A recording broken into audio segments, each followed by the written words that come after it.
Hello everyone. In this video I'm going to explain what megapixels are in photography, something that at user level, especially when we refer to cell phone cameras, is often used incorrectly. As a general rule, many people relate many megapixels with higher quality photos, but this is not so. It has nothing to do with one thing with the other. Let's start at the beginning, explaining what megapixels and, in more detail, pixels are. A pixel is the smallest unit of digital photography, a tiny dot or square that changes color. Every image in the world is made up of pixels, and because these pixels change color, you can see this video, the title or the different colors right now. Everything is made up of pixels. At a glance, if you want to see a pixel, it's quite simple nowadays. Just take any photo from your phone and zoom in to the maximum until you see that it's all little squares of color.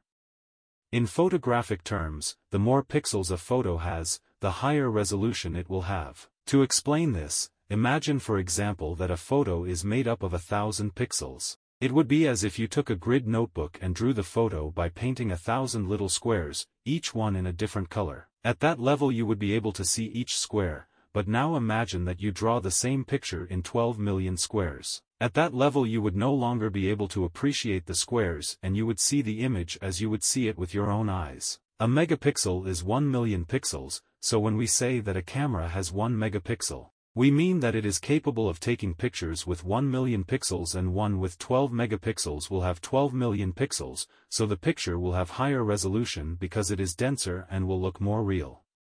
In mobile photography, megapixels determine the size of picture the phone is capable of taking. The megapixels of an image are obtained by multiplying the horizontal pixels by the vertical pixels. For example, a full HD picture would be 1920 by 1080, which is equal to just over 2 million, so it would be 2 megapixels. What I'm getting at is that if you need to make a 20-meter canvas with a photo, you might need a lot of megapixels, but for normal photos that you're going to view on your phone, tablet, TV, or that you're going to print at normal size, you might not need that many megapixels. That's why some manufacturers, such as Apple, continue to release 12-megapixel cameras in their latest models, while others release 50 or even 100-megapixel cameras, although as I said, for normal use it is impossible to need so many megapixels.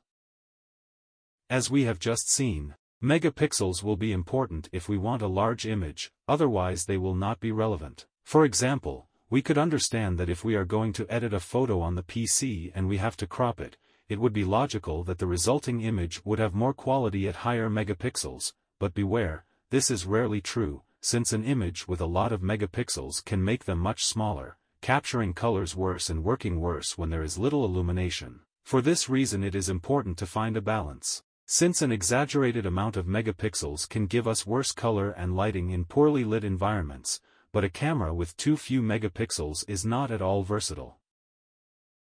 In short, there are many other aspects that will determine the true quality of a photograph, such as the lens or the number of lenses, the sensor, the aperture and even the processing of the photo by each phone, but not the megapixels. I repeat, megapixels determine size, and size should never be confused with quality. For this very reason, you will see phones on the market for €200 and 100 megapixels that take worse pictures than an €800 phone with 12 megapixels, because quality depends on many other things. Well guys, I hope I have helped you and have clarified a little more the topic of megapixels. If so, don't forget to leave me a like and subscribe to the channel and hit the little bell so you don't miss anything. As for me, that's all. As always, a pleasure, and until the next video.